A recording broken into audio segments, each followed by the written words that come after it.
안녕하십니까. 스탁과 스토리, 수다가 있는 수요일 김기수의 돌직구 타임, MTNW 김기수입니다. 인사드리겠습니다. 자, 모처럼 시장이 수요일을 맞아서 코스닥 시장이 강한 반등을 보여줬죠. 그런 가운데에서 자, 이제 어제요, 메리츠가 쏘아올린 주주 환원 정책, 메리츠 지주가 순이익 50%를 주주 환원한다. 그래서 화재증권은 상장 폐지를 하고, 그래서 어제 상한가를 급등하는 모습을 보였습니다. 이 종목의 자회사 편입이 어떻고 시세가 어떻고 이런 이야기를 하고 싶어서 꺼내든 게 아니라, 이렇게 사실 우리가 카카오를 비롯해서, 그리고 또 LG화학이니 올해 작년 들어서 시장이 상승할 때 기업 분할하고 물적 분할하고 쪼개기 상장하고, 그죠? 그렇게 주주들을 좀 무시하는 듯한 그런 내용들로 일관되었었는데, 오랜만에 주주를 위한 정책을 가지고 왔었다라고 하는 의미에서 우리 시장도 이러한 부분들이 많이 진행돼서 여러분들 고객, 개인 투자가들의 주주 여러분들의 수익을 달성할 수 있는 부분이 왔으면 하는 바람에서 꺼내들었습니다. 이렇게 자사주를 매입해서 매각한다든지 하는 그런 기업들이 오히려 시장에서 상대적 수익률이 더 나은 바람을 보이기를 기대하면서, 사실 상장기업의 자사주 매입 현황을 보게 되면 2021년이나 2022년이나 사실 매입 부분에 있어서의 비중은 2022년 올해 더 규모가 컸지만, 소각에 대한 비중 자체는 거의 비슷하죠.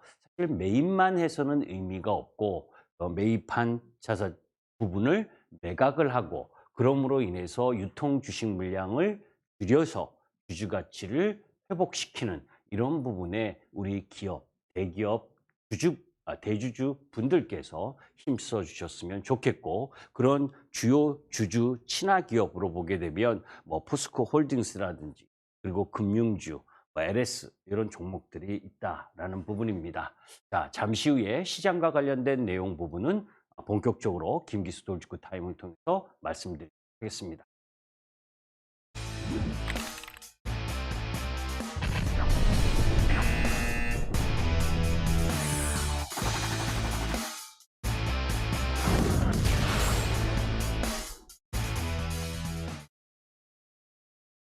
자, 이제 지난주에 여러분께 말씀드리기를 2,500포인트 내외의 저항이 의미 있는 저항이 꽤 많다라는 말씀을 드렸죠. 지수 차트를 한번 보도록 하겠습니다. 자, 요 오른쪽에 부분, 사실 지난주 수요일 부분에 이 노란 부분, 2,500포인트 근처에 들어섰을 때 시장이 올라왔다고 계속해서 올라가는 것이 아니라, 그죠? 지금 올라온 속도에 대해서 기업 이익들이 내려가고 있는데, 외국인들 수급에 의해서 올라온 시장이기 때문에 다소의 조정이 필요로 하다라는 말씀을 드렸는데, 오늘까지 한 열흘 정도를 코스피는 음봉을 내고 있습니다. 그렇다고 해서 하락하기 위해서 음봉을 냈다라기보다는 올라온 상승 부분에 대한 가격, 기간 조정이 필요로 한 부분, 그리고 그 속에 올라올 때 코스피의 대장 역할을 했었던 삼성전자, 그리고 LG 에너지 솔루션, 이 두 종목의 시가총액 1, 2위 종목들이 고점을 치고 단기적인 조정 양상 흐름 부분을 보여주고 있기 때문에 추가 상승 흐름 부분이 쉽지가 않은 그런 위치에 놓여져 있다. 지난주에는 종합주가 지수가 추가적 상승을 기대하고 베팅을 하기보다는 쉬어가는 흐름을 염두에 두고 접근하라 하셨고 말씀드렸다면, 이번 주에는 여러분들에게 이제 바닥권을 구축하고 있기 때문에 다시 진입해야 되는 시점이라는 말씀을 드리기 위해서 차트를 다시 보여줬습니다. 그때 말씀드린 것처럼 코스피 2022년 연간 영업이익 추정치와 2023년 영업이익 추정치가 계속 내려가고 있는 상황, 그런 상황 속에서 퍼만 올라왔기 때문에 지금 일정 정도의 매물 소화 과정이 필요로 한 흐름이 진행되고 있다. 그런데 자, 우리가 이 지금 왜 2134포인트를 찍었던 9월 30일 부분, 그때가 저점이지만 지금 다시 200일 이평선 앞에 놓여져 있는 상황, 지금 2400포인트 내외 부분에서 또다시 바닥을 완성하고 있는 그런 흐름이다라고 보는 부분은 2022년 올해나 내년에 이 지금 경기 침체 우려 때문에 영업이익이 감소하고 있지만 절대적인 규모 자체로는 뭐 영업이익이 220조 내외라고 한다면 더 내려가는 관점으로 바라볼 필요는 없다라는 말씀을 드렸습니다.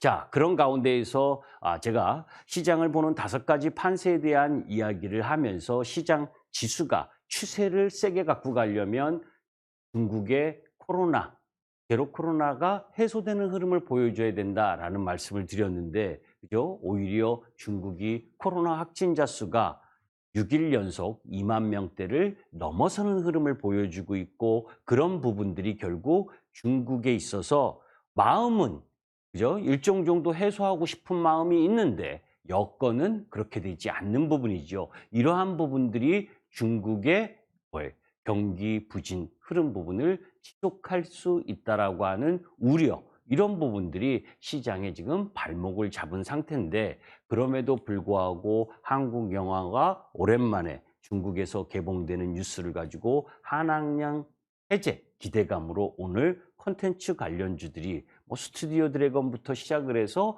그쪽 라인 부분들이 크게 상승하는 흐름을 보여줬는데, 저는 뭐 중국 부분에 있어서의 뭐 사실 예전에 게임 판호 개방했을 때도 그랬고, 그죠?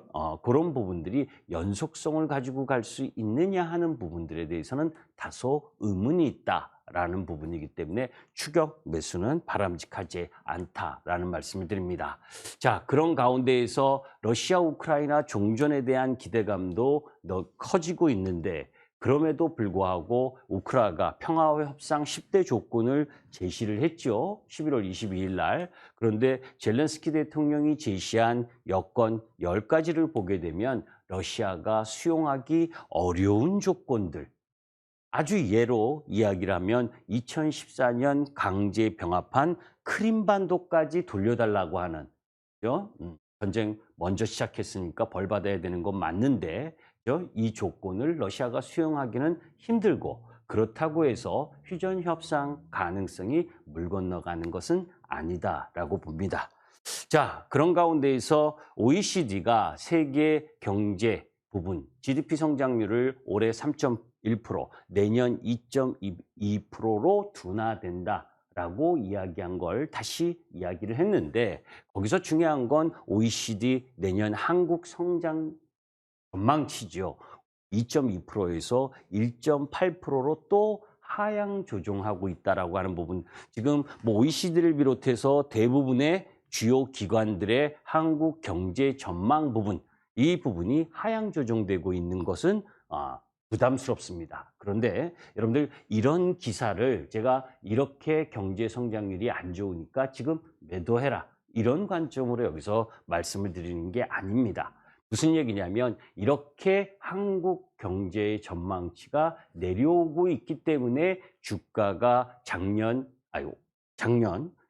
6월 25일 날 3,316포인트를 찍고, 그리고 올해 9월 30일 날 2,134포인트까지 내려온 이유들이 이러한 내용들이었다는 걸 다시 한번 염두에 두고 접근할 필요가 있습니다. 자, 그런 가운데에서 이제 오늘 미국 시장에서 FOMC 의사록을 발표를 하죠. 그죠? 그 속에서 사실 FOMC 끝난 이후에 계속해서 연방은행 총재들이 이야기를 하는데, 제가 소비자 물가지수 CPI 발표 전날에도 이런 말씀을 드렸습니다.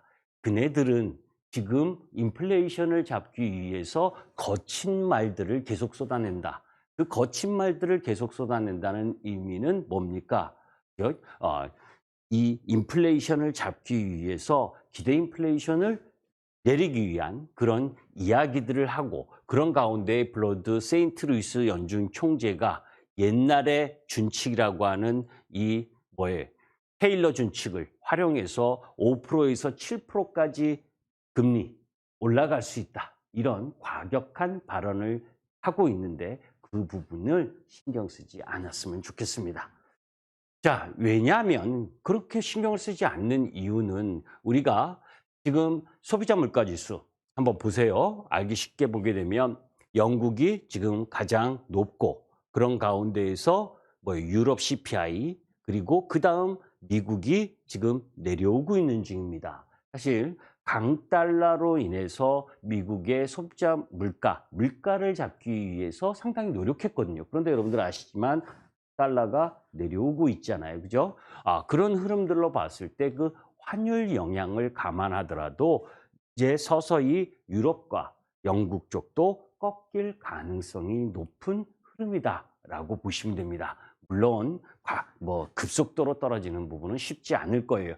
미국의 CPI가 지난달 7.7%였다면 연말 부분에 있어서는 7.5% 정도. 그런데 왜 이 이야기를 하냐면, 우리나라의 10월 소비자 물가 지수는 5.7%입니다. 미국이 7.7%. 그러면 2% 정도의 차이가 나는데도 불구하고 내일 우리 시장 금통위가 있는데, 우리 시장의 금리는 3%, 미국은 4%.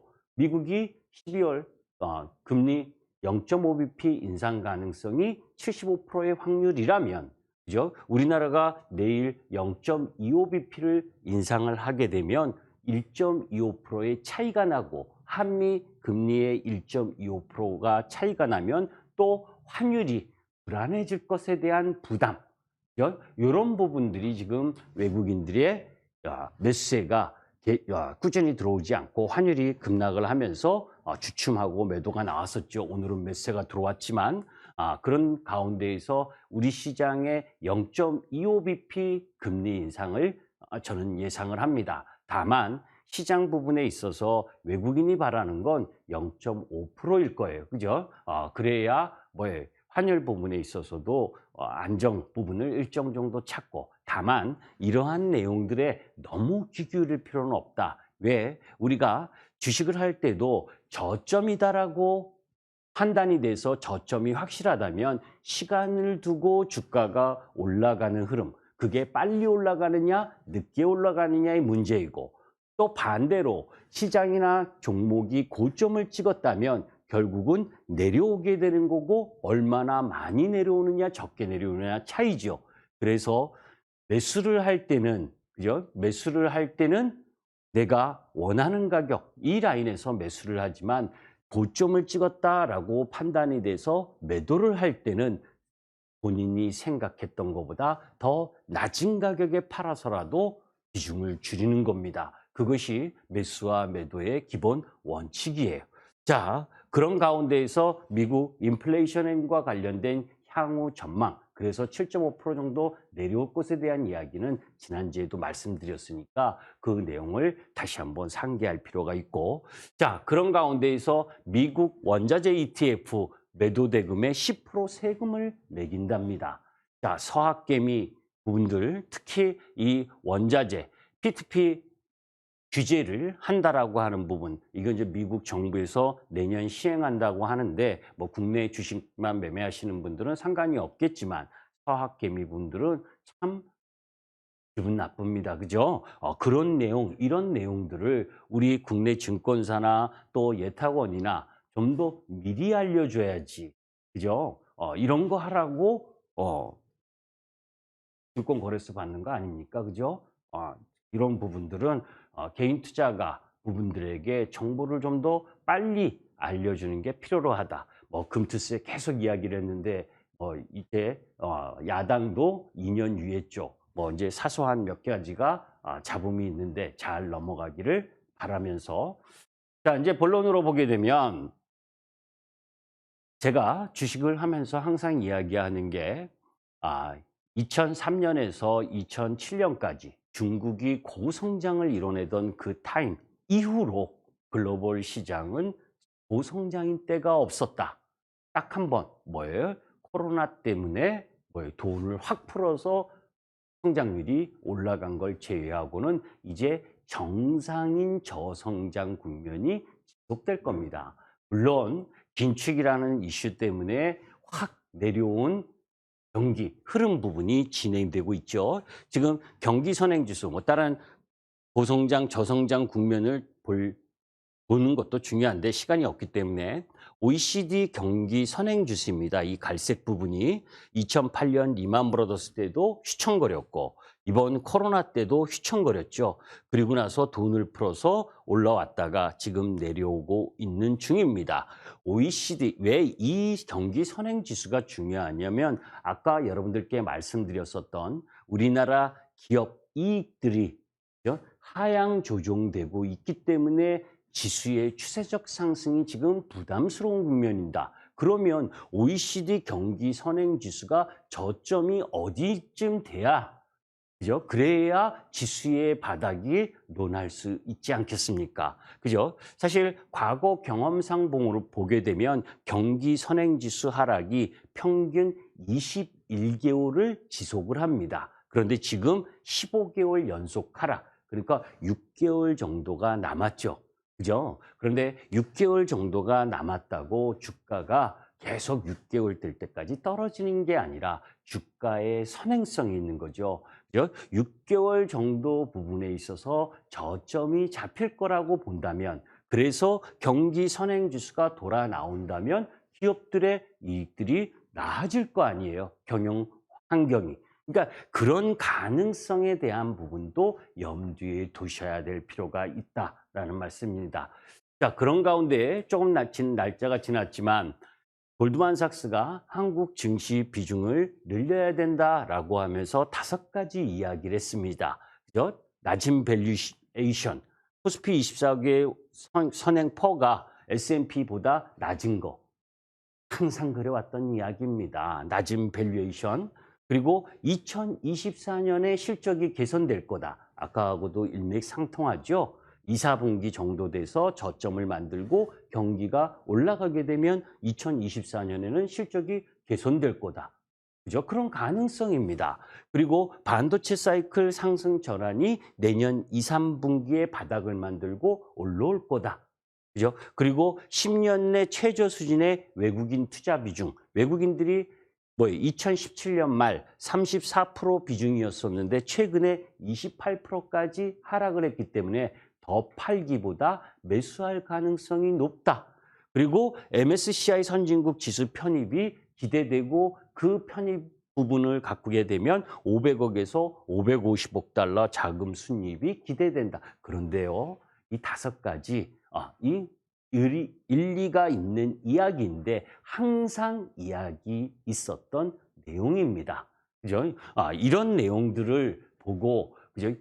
주식을 확 늘려야 된다? 아니다. 이렇게 판단하는 것이 아니라 이런 내용들이 있기 때문에 내가 어느 시장, 어느 국면, 어느 섹터, 어느 종목 부분을 타이밍을 맞춰갈 것인가를 노력을 해야지 그냥 비중 늘려라 해서 비중 늘려서 시간을 견디다가, 그죠? 시간을 견디다가 본전 오면서 파는 그런 우를 범해서는 안 되잖아요. 그죠? 참고는 참고할 뿐이다. 지난번에도 여러분들께 이 말씀을 드렸습니다. 코스피 PBR 밸류에이션, 그것의 저항 부분, 그것을 능가하려면 수출 증가율이 중요하다. 그런데 수출 11월 1일에서 20일까지의 수출 부분입니다. 우리나라 2022년 11월 1일부터 20일까지 수출은 16.7% 감소, 그리고 수입은 5.5% 감소하면서 400억 달러, 연간 400억 달러의 적자를 시현하고 있습니다. 수출이 증가해야 기업들의 영업이익이 더 증가할 가능성이 높은데 수출이 감소하고 있다라고 하는 부분, 그 감소만 보면 안 되고 그런 가운데에서 어떤 품목이 주로 지금 많이 감소를 하고 있느냐? 반도체 29.4%, 그죠? 철강 18%, 무선 통신기기 20%, 선박 71%, 가전제품 32%, 대부분 IT, 선박 이쪽 라인이죠. 이런 섹터 부분들의 시세가 더딘 이유도 이런 영향이 있는 겁니다. 반면에 상대국별로, 그죠? 미국은 11.0%, 그 와중에도 증가하고 있습니다. 이건 미국 공급망과 연관된 부분도 있는 거죠. 반면에 중국은 28% 감소하고, 유럽 소폭이고, 일본이나 대만 23% 감소, 그리고 동남아시아, 베트남, 말레이시아도 감소하고 있는 중. 물론 전월 대비 일일 이 조업일수가 적은 부분도 있지만, 이 감소 부분이 회복되는 흐름 부분이 우리 시장의 지수가 세게 올라갈 수 있는 그런 흐름이다라고 봅니다. 자, 그런 가운데 대기업들의 재고가 급증하고 있다. 2021년 말 121조의 재고 자산이 2022년 3분기에 165조. 그 재고 자산이 증가한 섹터가 뭐냐? IT, 전기. 그죠? 44.7% 재고가 증가하고, 석유화학, 자동차, 그리고 건설, 건자재가 38%. 이렇게 재고 자산이 증가한다는 건 그죠? 그 섹터 부분에 힘이 붙이겠죠. 이런 부분들을 염두에 둘 필요가 있습니다. 그런 가운데 가계비 1,870조인데 오늘부터 민노총이 릴레이 파업을 하고 있죠. 그죠? 노동계가 공공운수노조가 23일, 화물연대 24일, 30일 지하철, 2일 철도, 그죠? 줄줄이 파업이 예고되고 있습니다. 물류 대란이 오지 않았으면 하는 바람이고, 사실 어떤 이런 부분들 염두에 두는 상황 속에서 항상 우리가 기본적으로 이야기하는 게 파업이 아닌 대화와 협상, 그것이 모두의 살 길이다라는 건 다 알고 계실 거고, 자, 그런 시장이 안 좋은 가운데에서 투자 아이디어를 얻는 겁니다. 피크아웃 우려가 적은 실적주를 공략을 해야죠. 경험적으로 바라봤을 때 서프라이즈, 어닝 서프라이즈가 2회 나올 때, 그죠? 2회 나온 기업, 그 기업들이 상대적 수익률이 좋았다. 이 종목들 보게 되면 LX 일렉트로닉, PNT, 포스코 케미칼, 현대 에너지 솔루션부터 시작을 해서 2회 연속 어닝 서프라이즈 한 기업들을 눈여겨볼 필요가 있고, 그리고 이렇게 금리가 많이 올라가는 경우에는 자금 조달이 어렵죠. 그렇기 때문에 미리 선제적으로 투자한 기업들, 삼성 SDI, 삼성 바이오로직스, CS 윈드부터 시작을 해서 관련 기업들, 이 부분들에 대한 부분도 볼 필요가 있고, 또 자금 사정이 여유로운 저평가 기업들, 그리고 2000년 이후 리만 브라더스 사태 2008년, 그리고 코로나 위기, 이런 부분들 속에서 매년 흑자를 냈던 기업, 이런 부분들 속에서 수급 흐름을 찾아서 공략의 포인트를 삼는 것도 좋겠죠. 또 그런 가운데에서 로봇과 관련된 부분, 다른 조그만 기업들은 흑자 전환하지 않은 기업들은 저는 쳐다보지 않습니다. 나름대로 의미 있는 레인보우 로보틱스, 그리고 유일 로보틱스나 또 두산, 이런 쪽 종목 부분들을 관심 갖게 보셨으면 좋겠고, 또 이전에도 한번 이야기했지만 2차 전지 장비 업체 4분기를 주목하라라는 말씀을 드렸죠. 그런 부분에서 PNT 정도 이렇게 관심 갖고 보셨으면 좋겠습니다. 자, 시간이 없어서 자세하게 설명드리지 못했는데, 잠시 후에 6시 10분부터 공개 방송을 통해서 지금은 심폐소생 중인 증시라고 이야기를 합니다. 왜냐하면 그죠? 계속 허덕이다가 외국인 한 번 들어오면 섹터가 한 번 장대 양봉 내고, 그죠? 들어오지 않으면 또 줄줄줄 기간 조정 가고, 이런 심폐소생 중인 증시 대응 전략과 관련된 부분과 아까 자세하게 설명드리지 못했었던 내용, 이것을 가지고 김기수, 지금 QR코드 김기수 찍으시거나 아니면 MTN에서 검색을 하셔서 들어오시면 되겠습니다. 감사합니다. 김기수였습니다.